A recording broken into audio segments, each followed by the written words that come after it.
All right, so welcome to Business Center Heavy Construction Edition Advanced Drafting. In this title, we're going to walk through and show you how to use the advanced drafting features found in Business Center. The things that you can do with the advanced drafting module are create grid sheets or plan sets, cross-section sheets, plan and profile sheets. You can also add labels, you can do hatch patterns, or add hatching to your site. A lot of different things that you can do to dress up and publish or print off a plan set or a collection of plans.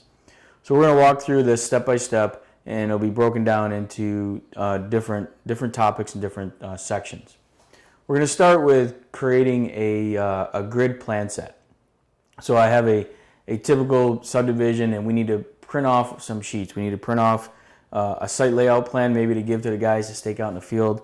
We want to do some cross-section sheets. We want to do a plan and profile sheet. And then we'll go ahead and add some labels to these sheets as well. So I'm going to walk you through kind of setting this up and some of the settings that you need to do. Once you do the settings and you create the title blocks and get things the way you want them to look, you can save that information and then export it out and then use it later on a future project. So keep that in mind as you're going through this. This isn't something you do every single time you start a project.